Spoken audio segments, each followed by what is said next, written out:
Good morning, everyone. Hope all of you and your family are keeping well during these extraordinary times.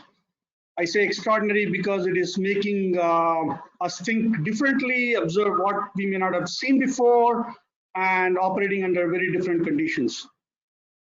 This should be one of the most exciting times in your life, deciding on your college, where you want to go, and I'm sure looking forward to leading an independent life, creating new bonds and relationships.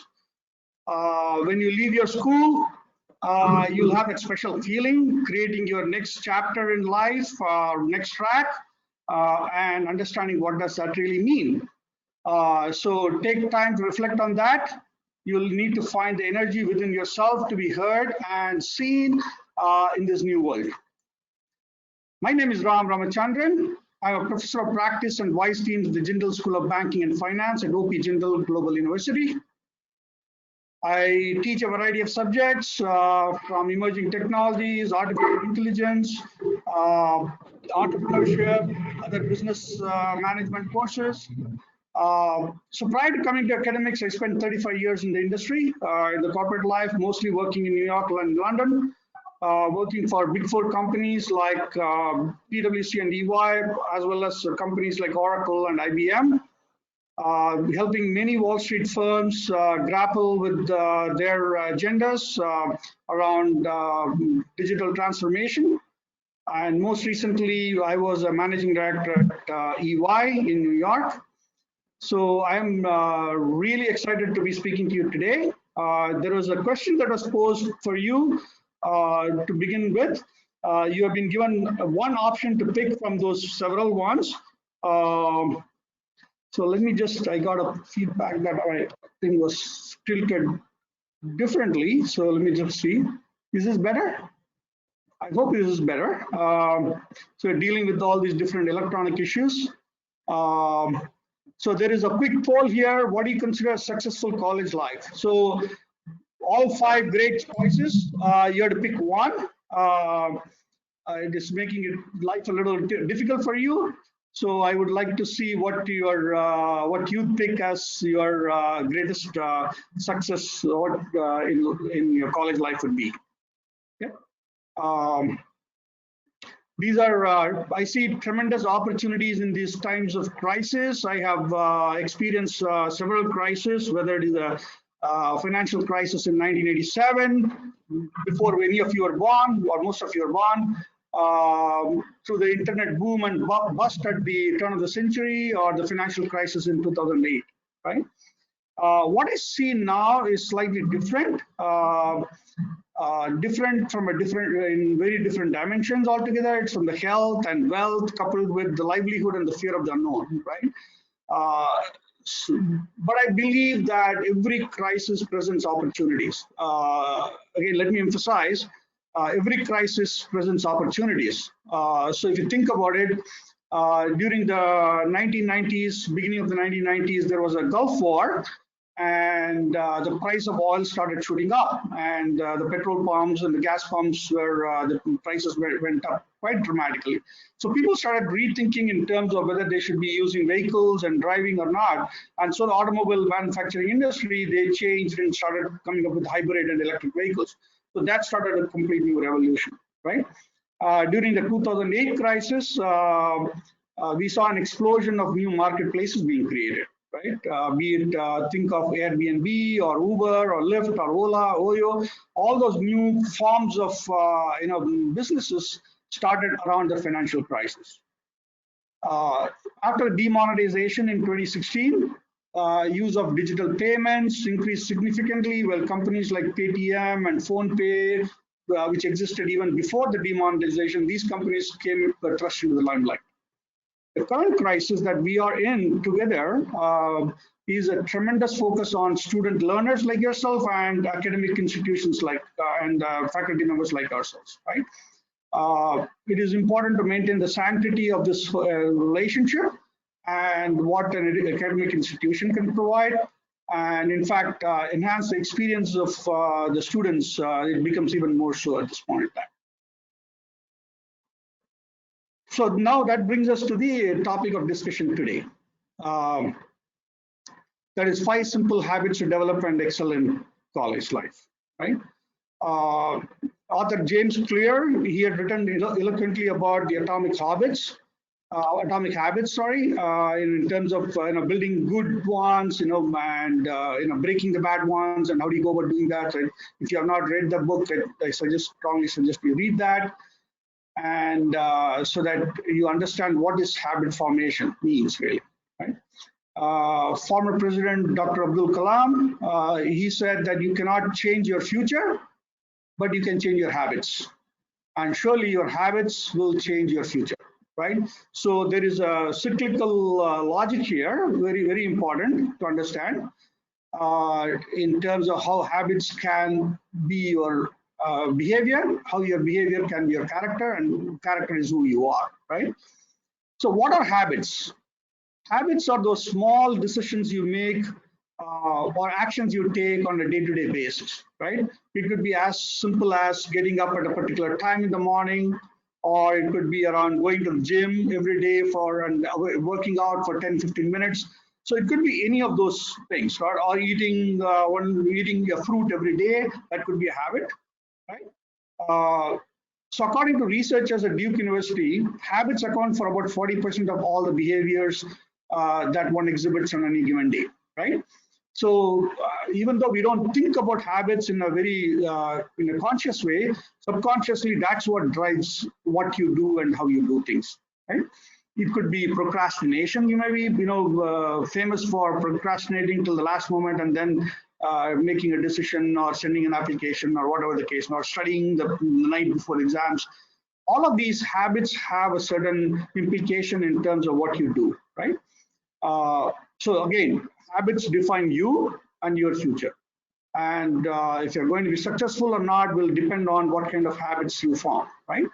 Uh, so habits are not too difficult to form. You just need to ensure that you remind yourself that I need to do certain things, small things, and you form a pattern of a routine of doing it, and then rewarding and looking for the reward at the end of the show. Right? That's what it is. Many folks use lists, right? They say a to-do list, and some of these to-do lists could be people follow it very diligently. There are people like that, very absolutely anal about making sure that the lists are being checked off. Some people create lists, but they don't follow them, and others are just wing it, right? They don't even bother about making lists, but they know mentally as to what it is that you need to do. And there is an entire spectrum of people operating in different ways. So some of you may be those diligent, making sure that the to-do list is put together every day, every week, every month, and checking it off, right? Others may just say, you know what, I will do it. I think I know what I need to do, so I will do it, right? It is fairly all over the place in terms of how you operate that, right? Sometimes lists can become counterproductive, so one needs to recognize that. And many a times you just, at least for me, when I look at a list and then I start populating the list, I do it every now and then. For me, it is more of mental ability to say, okay, what is it that I need to do? I can get overwhelmed just by looking at the list of things to do, right? And sometimes you don't know how to prioritize them, and that comes with practice.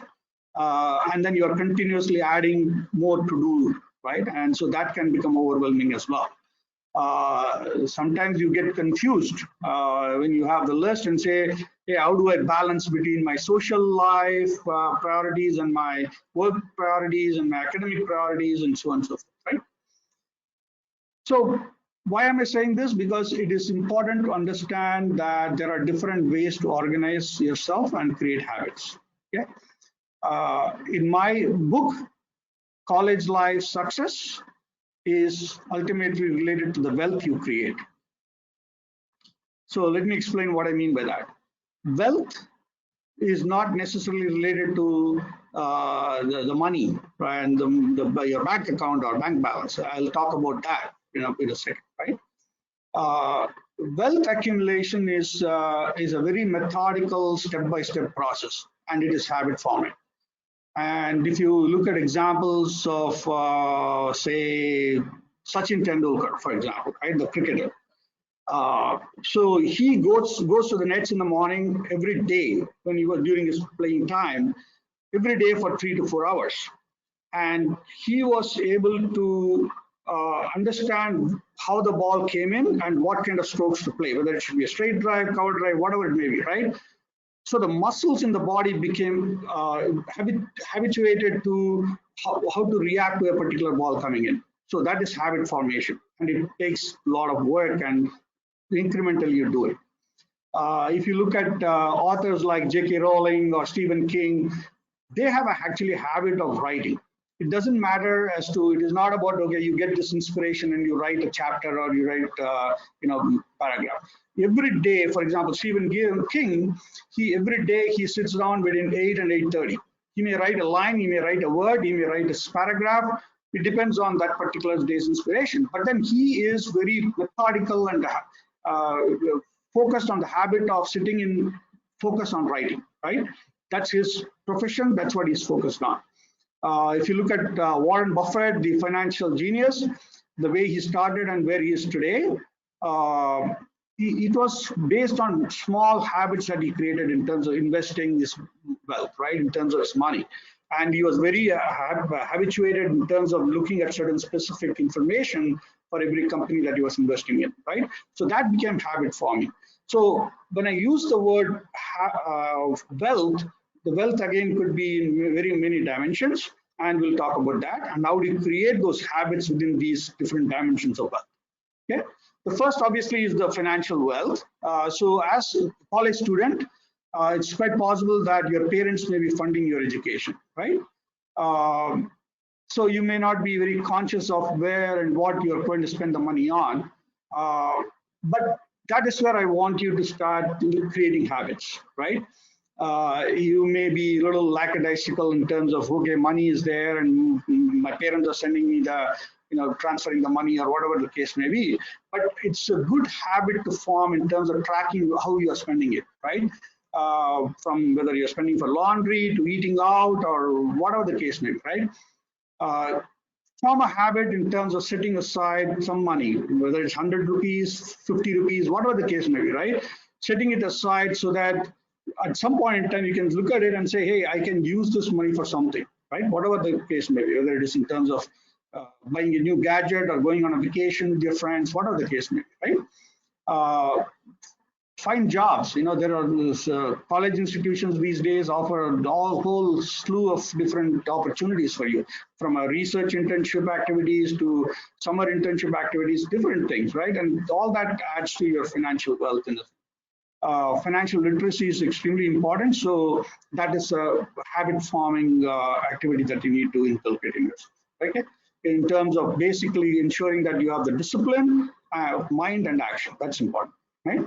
So one key measure you can look at is in terms of is at the end of every year, or maybe at the end of your time you graduate, you should know approximately how much money you spent on yourself outside of your boarding, lodging, and tuition.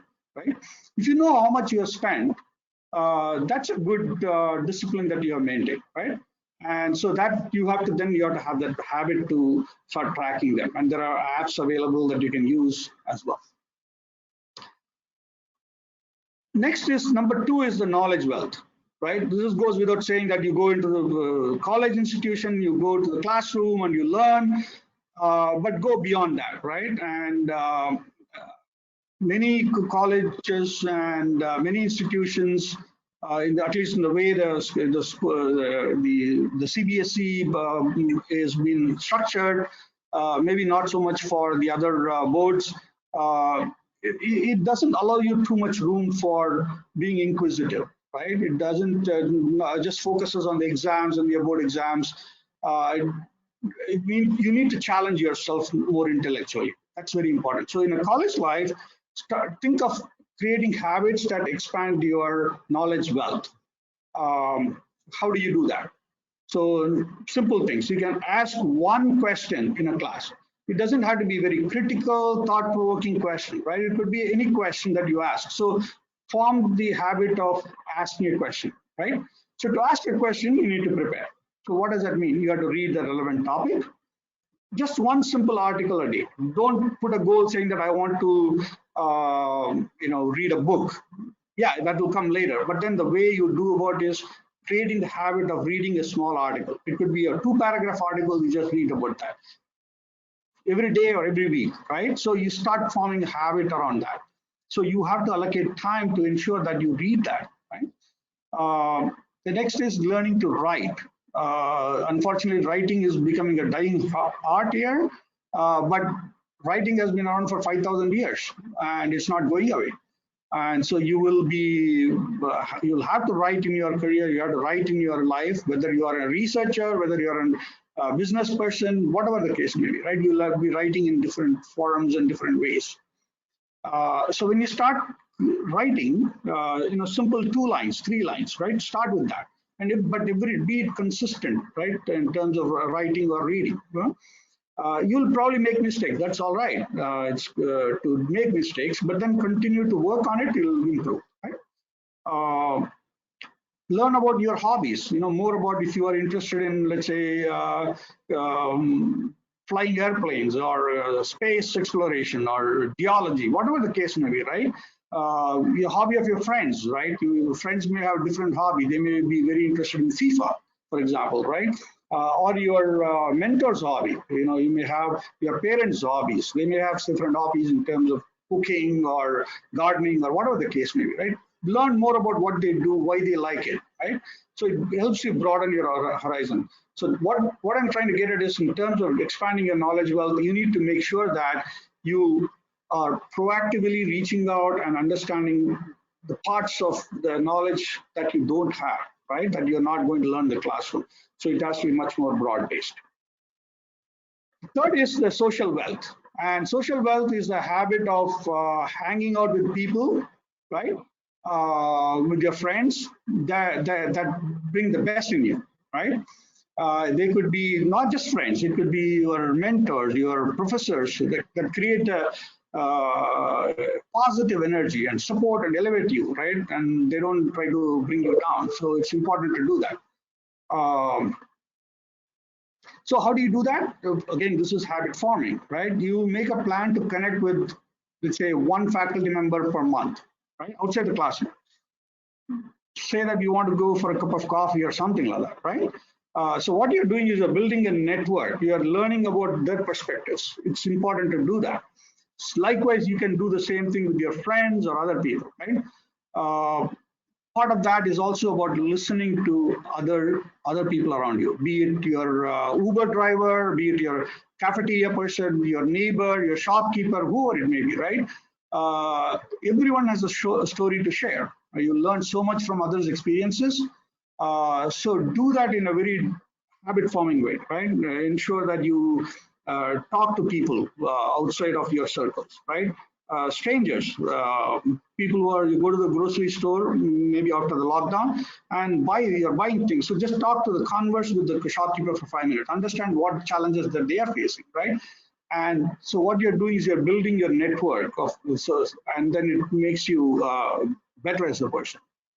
The social wealth, another aspect that is generally touched on but not necessarily focused on, is the process of smiling. Okay, I want all of you to smile now. Okay, it's very important to learn how to smile and make it a habit, right? Whether you are meeting a stranger in the elevator, or whether you are meeting a friend, learn to smile. I think that smiling can make it a tremendous influence in your life, right? And create such a positive energy in terms of what you do. So make it a habit forming exercise in terms of enhancing your social life. So smile a lot, okay? It helps. The fourth thing is a pretty obvious thing is in terms of time. A lot of books have been written about it. People talk about it in terms of making good use of your time. Uh, I'll say one thing here in terms of time is a zero sum game in a sense, right? Because time passed is time lost. So create a habit of how you are going to spend your day every day, right? You can do all the binge watching that you want to do. You can do time for other activities, but make sure a conscious decision to say what is going to be done today, right?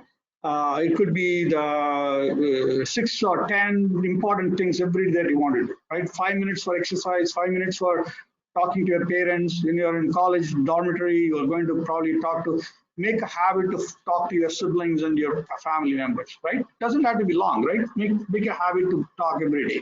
It could be during when you're having dinner, or it could be when you're getting ready to go to college, or when you're walking the campus, right? Just make it a habit. Uh, Whatever your habits are, right? In eating well, reading, writing, whatever, make it a habit to do that, right? You may think that during this pandemic time, there is a lot of time, but if you reflect back in terms of how you're using the time, you'll realize that you're probably quote unquote wasting your time quite a bit. Some of you are pretty smart and using the time effectively, but others we just passes by, right? So just make sure that the time wealth is not ignored. Okay, uh, so that is number four. And the final thing that I want to talk about is what I consider is extremely important for this current generation of young folks who are coming into the college life. That is emotional wealth. Okay, you need to create habit in terms of creating a very positive image of yourself, taking time for yourself. Um, you are bound to face disappointments, be it academic in nature. There may be family issues, there could be health issues, financial issues, relationship issues, right? Heartbreaks. You're likely to face many of these challenges, right? So be kind to yourself. I think that's important, and you create necessary, small habits to ensure that you are sane. Right? Look at the positive side of yourself and forgive yourself. Meditate or keep a diary. Whatever gives you that emotional outlet. Right? Those are small habits that you can create and pursue that diligently. Every day you do that. I think that will give you a lot of mental relief. Um, Eating and sleeping and exercising are all part of your self, right? You want to maintain the habit that is critical to ensure that you are emotionally well and safe, right? uh, do reflect back on disappointment or anger, but do not dwell on it so much that it becomes toxic. And if you need help, reach out. I think that is extremely important these days. Many educational institutions like ours, we have a very structured and confidential way that you can talk to counselors and if required. And so take advantage of those situations and facilities that are available, right? Emotional wealth, I think, is the most important and critical part of being successful in college. And so just be aware that there is nothing like this is not for you. Okay, these are not for you. Uh, in life, sometimes you will be forced to ask the question, why me? For whatever reasons, right? Why me? Instead, turn it around and say, why not? Like I said, every crisis creates opportunities. So why not? Whether you get poor grades or whether you have relationship breakout, all those things could be turned into a more positive angle. And you need to start creating those habits more appropriately, right? So in summary, what I want you to do is the way I do think about it is reflect on what the former First Lady of the U.S., Michelle Obama, talked about in her book, The Becoming, right? in Becoming, she talks about expectations and looking back and stuff like that. So personally, I have very high expectations for young people like yourself. I want you to be great, but never underestimate what you can do, and don't make sure that you don't let opportunities go away. Right? Uh, do not be a box checker. Don't be an appendage to somebody else's dreams or opinion of you. Right? You create your own personal brand, the brand of what you are that is unique to you, and that starts with creating those simple habits, right? Across developing habits across your financial wealth, your knowledge wealth, your social wealth, your time, and your emotional wealth. So with that, let me stop here. And I think there is a poll that was sent out, and hopefully all of you have responded. I will be happy to take questions, and Mr. Batra will help me with the questions that is coming through. Okay.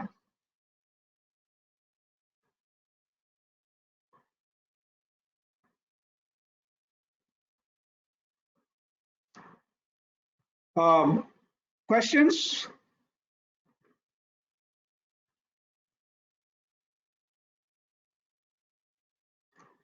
Mr. Batra, can you please, if there are any questions, I'll be happy to take them.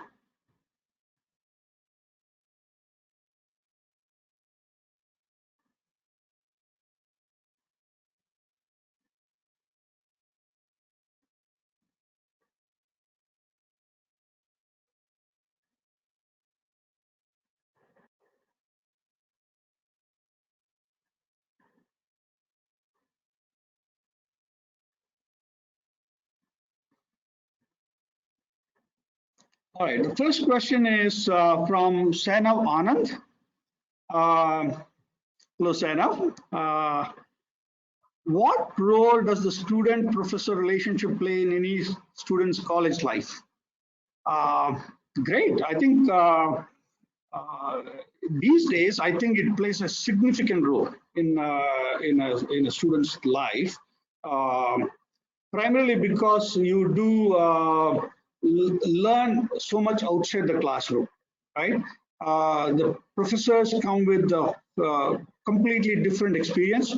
If they're young professors, they probably have a little different viewpoint from an academic standpoint. For others who have been around for a long time, there is the worldly experience that comes into play, right?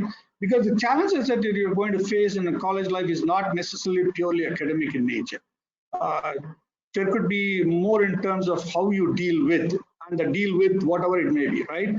And so creating and maintaining that equation with your professor is extremely important. I'll give you an example. Of when I was a student, when I was an MBA student in New York, I had formed this bond with my one of my professors, right? So we used to go out for coffee or lunch every semester. So after my uh, second semester, I wanted a summer internship, and I had running into challenges. So I was talking to him about that. So what he said, okay, just wait, let me call, right? And that time, the cell phones were not there. Uh, so he called one of his contacts, and that person then called me or sent an email or whatever it was, and said, call me, right? So through a payphone, I called her, and so the next summer, and beyond that, during the semester, I used to work part time at this insurance company, right? And then I joined them after I finished my MBA program. All that happened because of my relationship with my professor, right? That is one example. And the same thing happens even now, right? In my current situation as a professor, people reach out to me and ask different things. And so it is important to uh, learn from each other, right? Sometimes you come up with good ideas, and then I'll say, oh, yeah, why didn't I think about that, right? So there are situations that come up on both sides, and we continue to help each other, and that's the whole point. Uh, the next question is, what are the career prospects after BCom from JGU? Can I still get into management? So this is a very specific question around BCom honors, not related to the topic of the day today, but that is quite all right. The BCom honors program at JGU has been structured and reimagined in a very different way. It is not the traditional accounting, you become a chartered accountant or a company secretary, after you wrap up your BCom honors, or go to a bank and become a financial analyst or an officer there. We have looked at BCom honors as to be a little more expansive in nature, right? So, someone wanted to become to join, do an MBA program or become a lawyer or become a company secretary, you can do that. You can pursue any of those things. Number one. Number two, if you wanted to join the government service or as an IRS officer, you're very easy to do that.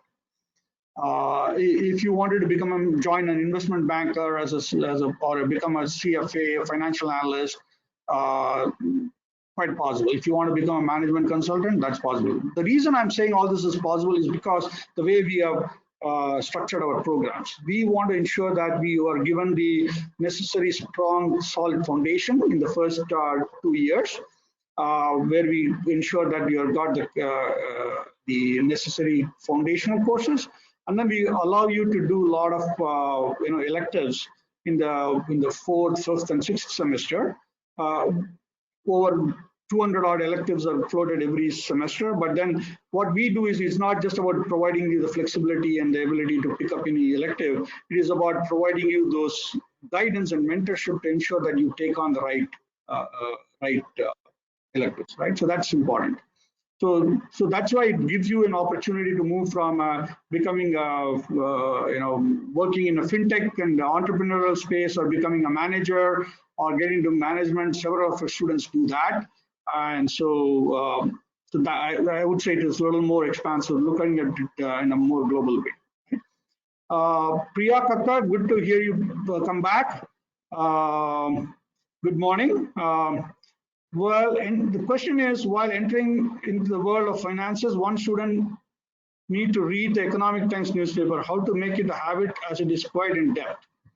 So here's where I would probably start. It is not about reading Economic Times or reading the whole newspaper. Like I said, that is a goal. So if you look at a marathon runner, right? Marathon runner will not get up in the morning and say, I want to run a New York marathon or Boston marathon or whatever, the Shimla marathon, right? They will typically start by saying, let me start running. Okay, you could be running 1 mile today, you could be running 1.5 miles tomorrow, you could be running a mile day after tomorrow, doesn't matter. The fact is that you get up in the morning, you run for whatever time it is. You allocate half hour, 10 minutes, 15 minutes, you make it a habit. So once you start running, so mental muscles start believing that you have to run. Your body, your physical muscles also start becoming more amenable to you. So it will take about 1 month, 2 months, 3 months before you start actually saying that, okay, this is my habit, right? It takes a while, right? And once it becomes a habit, you automatically get up and you know that you have the whatever time it may be morning, evening, daytime, you have to run, right? So that is the habit formation. It is not to say that I have to read the Economics Time completely. It is about reading. Like I mentioned before, it is about saying that it doesn't even have to be Economic Times. It could be your most interesting sports articles or film gossip magazines, whatever it may be, right? But read. That is what is important. Reading is important, right? Yes, professionally, it is good to read something that is relevant to your future career. So be it in terms of, again, the world is so interconnected these days that it is not just good to know about economics, but it is good to know about finances. It is not just good to know about government policies. It is also good to know about legal and regulatory impacts. It's good to know about what is happening from global, the international relations standpoint. So your knowledge doesn't have to be restricted to just reading Economic Times or reading the entire Economic Times. It is about reading snippets of information that you find interesting, right? And that is how you build the habit of reading, right? So if you read just one article a day, right, if you're familiar with the Economic Times, and if you want to read the Economic Times, read that. But read one article. You just continue it every day. You read one article, automatically it will become easier. Okay? So hopefully that will help you, Priya. Harshita says, according to you, how important is networking for undergraduate students?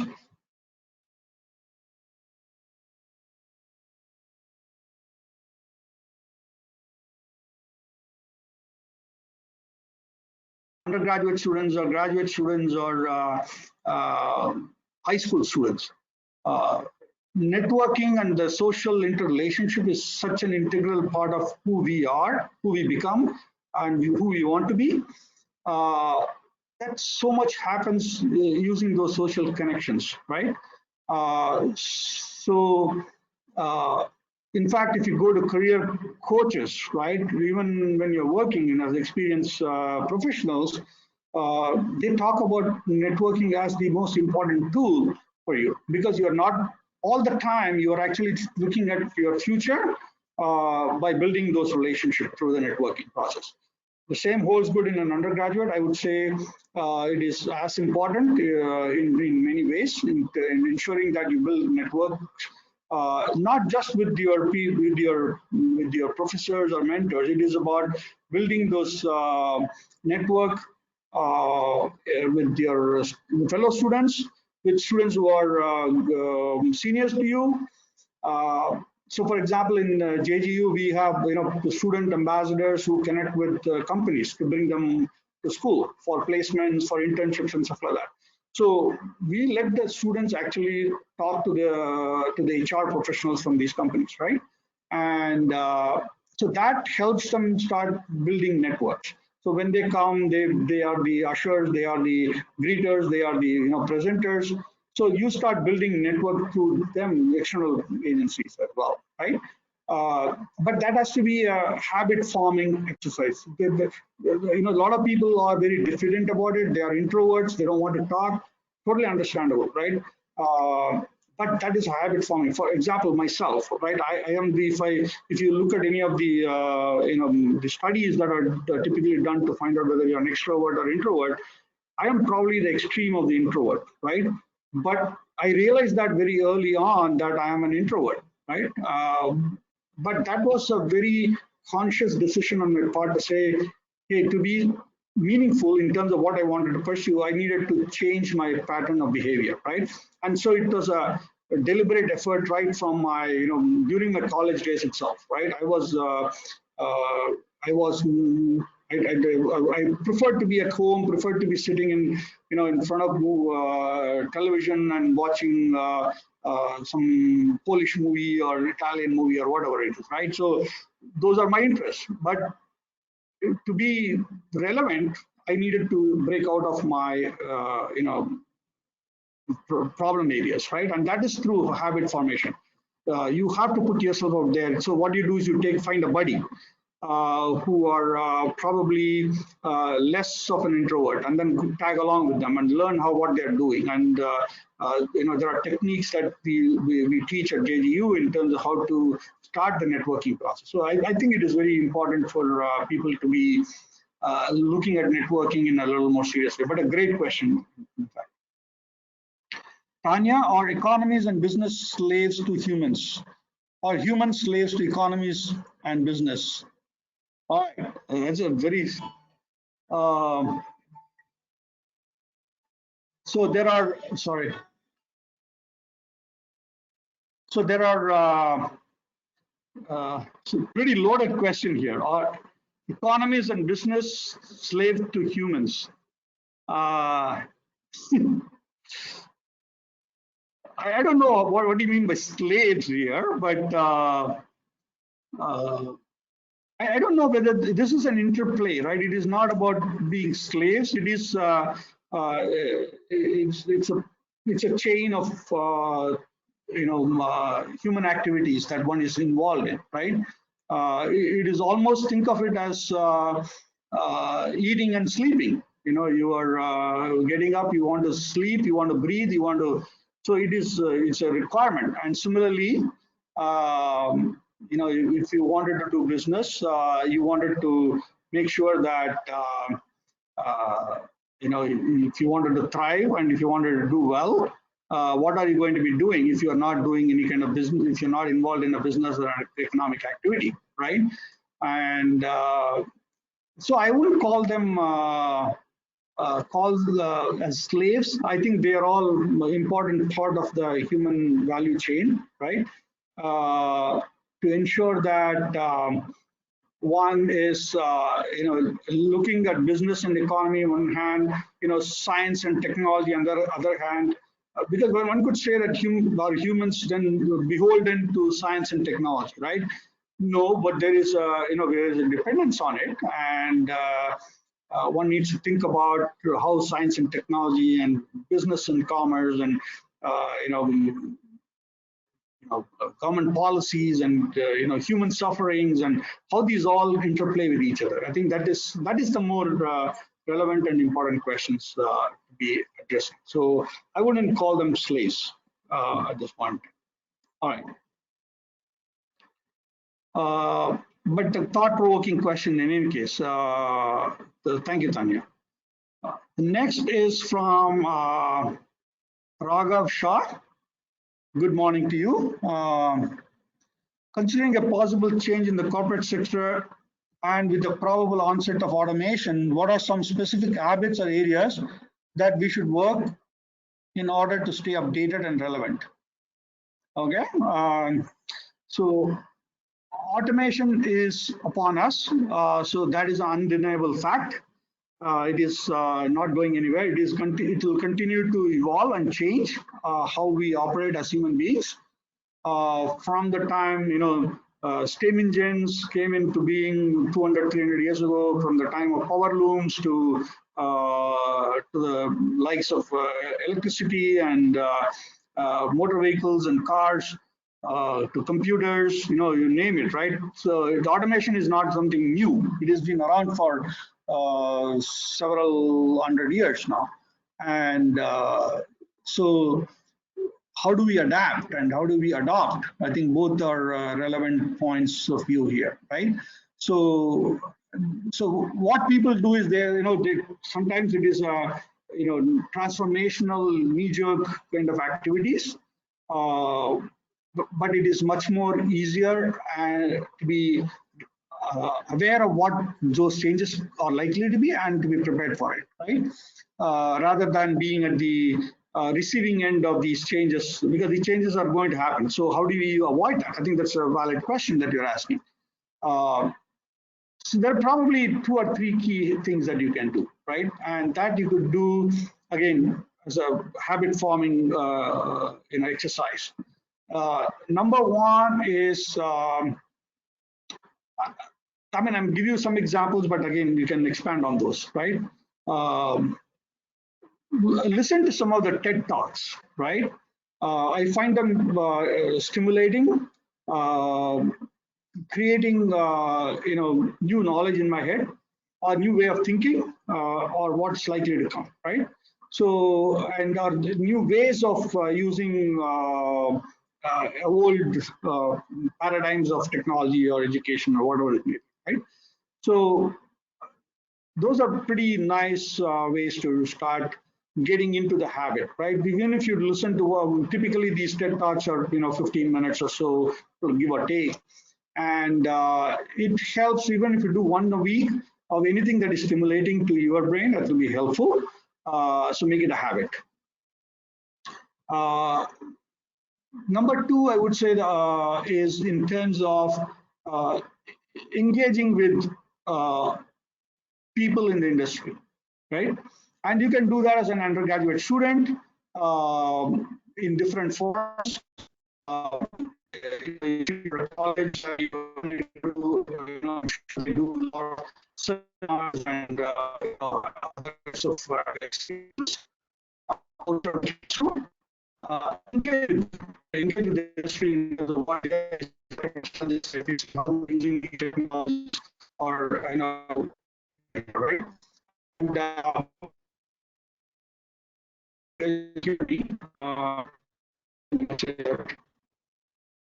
so try to do that in a way. I hope you guys can. Okay. To be able to pick people's brain in terms of what kind of challenges they face. So, for example, after the COVID-19 situation, uh, and now these online classes and webinars, if you think about it, this has created a whole new set of opportunities. We will not be probably holding so many these kind of seminars or webinars, sorry, if it was not for COVID-19. So this is again an opportunity, right?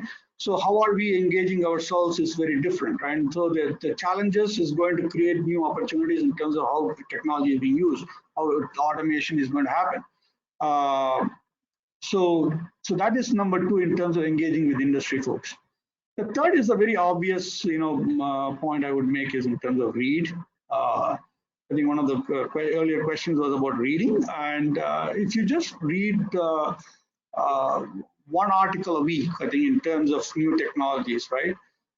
Any of the newspapers have actually a section called technology, and you should be able to pull down on that and read as to what is going on, and that is a way to keep yourselves abreast of not just about the technology itself, but the implication of the impact of the technology on our day-to-day life or on the business and corporates, right? So you have to basically do that. So next question is, how is it possible to get hands-on learning in a graduation, which is only 3 years, plus the internships, which are even much shorter? Hands-on learning. So you're talking about, I assume, experiential learning. Uh, Again, the university like JGU and especially our school, we believe in doing a lot of practical and experiential learning process. So, for example, uh, if you're asked to analyze a case, right, and understand how these technologies are being impacting a particular institution. So what you're doing is you're learning about a particular company. It could be Alibaba, it could be Paytm, it could be HDFC Bank, for example, uh, or some other institution, Nike. You're learning about these companies in a very practical way, right? It is not about just learning the theory and understanding price and elasticity and demand and supply and such. It is about how do you apply them in a real life situation. That's one way to do it. The second is sometimes you may be surprised that the learning that you do, experiential learning that you do, and need not be for a long time. It could be short periods of time. It could be attending a very powerful, good seminar for an hour and a half, and you hear certain speakers talk about what they are going through. Right? It's a learning. It's an experiential learning. That is how you learn. Right? You could volunteer and do community service. So, for example, at JGU, we have people go around to the villages. They're surrounded by 10 villages, and we have community service. So you learn about how to what they do, what they go through in real life, right? And once you do that, then you can try to address some of the problems that they're facing through either use of technology or through the other more modern methods, right? So that happens through that learning process. So that's what I would say. There are several opportunities that you get. So it is not so much about the length of time; it is about the quality of time that you spend. Um, Next question, is there any probability if the student seeks assisting faculty if they are in research and analysis? Absolutely, yes. I'm not sure who asked that question, but I have several students supporting me in my two research areas. So one is, both are very different. One is in the areas of EdTech, educational technology, and the programs and policies the government is putting in place, and how the entrepreneurs are working on this, on the startup community is putting into tech. So I have few folks, one from the government and policy school, one from the business school, one from the banking and finance school. I'm working on another research project on how to improve the productivity of the Haryana milk cooperatives, right? And how do they benchmark to the world standards, which are very different, right? It's more in terms of cattle and breeds and farmers, and how these milk cooperatives are benchmarked against one from Gujarat or one from Tamil Nadu, how they operate.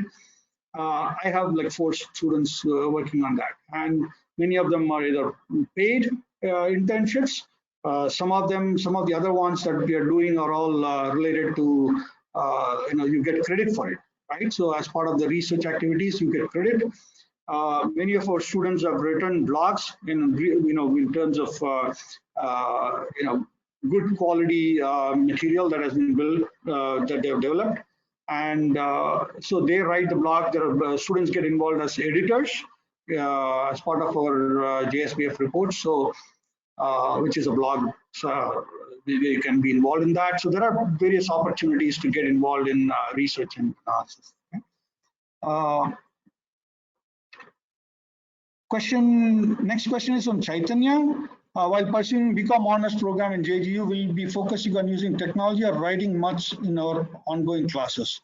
I don't understand the question very well, but I'll try to address them.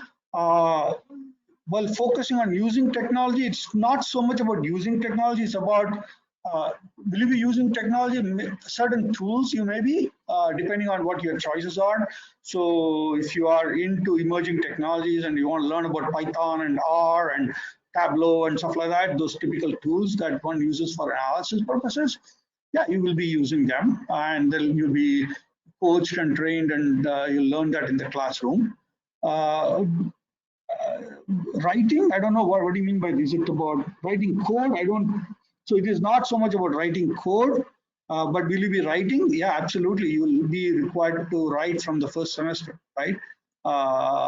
You got to submit papers, paper assignments will be there, and you will be provided feedback in terms of how to improve your writing style, how to make good use of tools that are available from a writing perspective. So I'm not sure your question was a little using technology or writing. Yes, to both actually. You'll be using technology as well as writing. So don't be technology not in the sense of actually you're not going to be putting together different infrastructure and stuff like that, but it will be how do you apply some of these technology.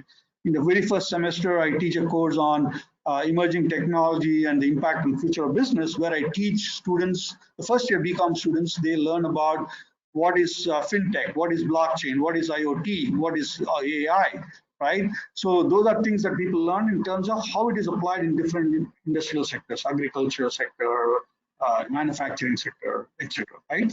Airline industry, how they use these things. So yeah, you will be learning how these technologies impact our commercial, business, and personal life. Sana is asking, how should a student approach his college life if he is interested in any sort of startup? How can he improve his skills and ideas for making his startup module more effective? And how should he approach his college life in relation with this goal? Great question again, and close to what I do as well. So other for folks in our institutions who do startups, actually JGU has had several successful startups. And some of them are not necessarily business school students. Actually, some of them are liberal arts and law school students who have actually created startups. So they left their law program to focus on their startup ideas, right? And so that is one thing. So currently one of my student actually is has got about is to set it up. He has set up his is in the first semester, so still in the early stages. So he's got a investment broking idea, and so he has set up the necessary infrastructure and ecosystem around it. He has not formally launched it. He's probably about 2-3 months away. So Prabhav is a great example of how a person can use this idea to promote their passion, right? So what is it that we support, right?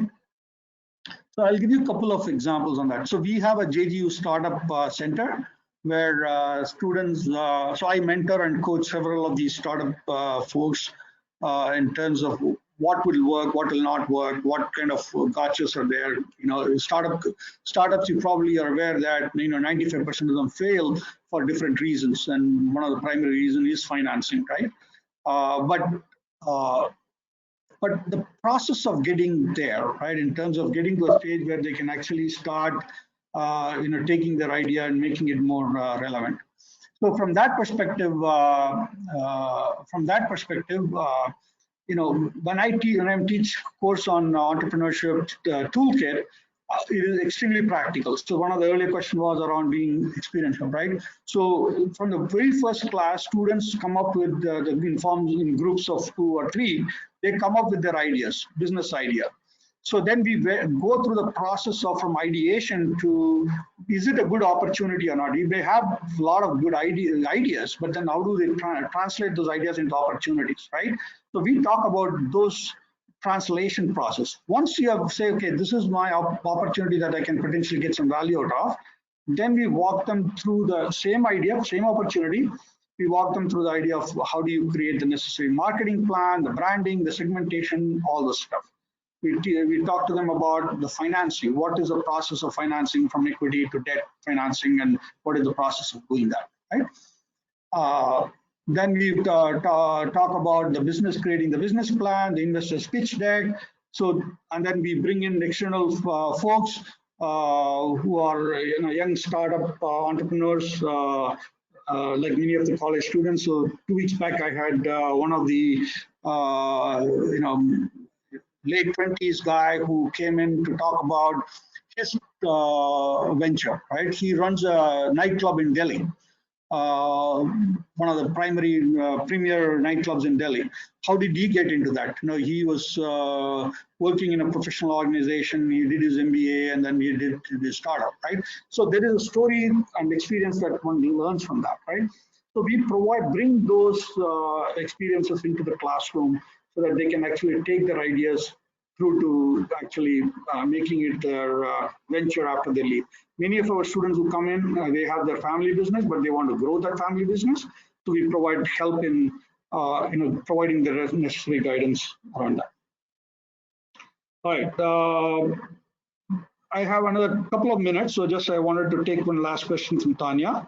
Do you agree with the statement that creativity, innovation, and research are driving factors for a student's success?